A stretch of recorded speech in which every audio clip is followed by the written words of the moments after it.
All right, welcome to the CyberDon channel. I'm calling this Real Cybersecurity Questions. I have 3 questions that I think are more tailored to beginners, and I'm just going to answer them as honestly as I can and as direct as I can.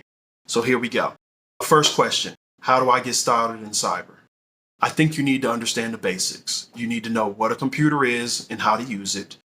Next, you need to know networking, how information moves from that computer to your router, back and forth across the internet. I think the absolute basics are necessary, and I believe it's something that we use every single day. Next question I have is, what's the best way to protect my personal accounts? Now, all of the information that we give out sometimes is pretty heavy, but basically, you need a good, strong password. I recommend a password manager. You need to not use that password anywhere else. So the password you use for Google shouldn't be used at Yahoo. The password at Yahoo shouldn't be used on Facebook.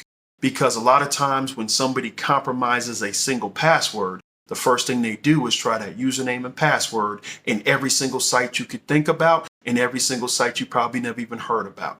And that's how people get hacked, is basically sharing that same password. So yes, it's more difficult, but a password manager will help you.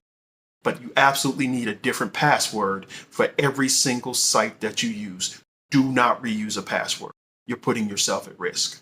And in case you were wondering, this is a caveat, it's not even a question.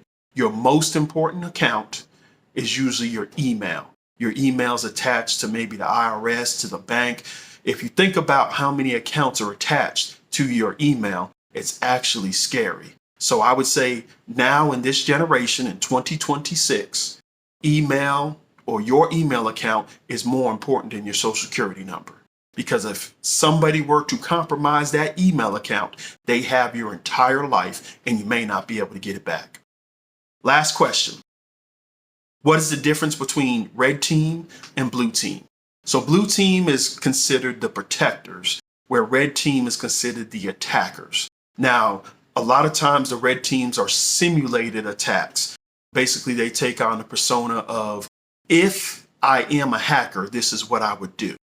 Now, to me, that is a tier above a normal blue team cybersecurity specialist. A normal blue team cybersecurity specialist understands how to protect that network. But a red teamer understands what the blue teamer is trying to do and still tries to find ways around it. Now, I hear a lot of people say, I want to be a red teamer. I want to be a red teamer. And that's a great goal. However, you need to have a good understanding.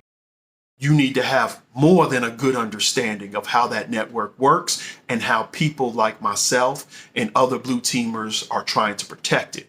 So then you can find ways around how they're trying to protect it. So I hope that's helpful, and I'll try to answer any questions that you put below.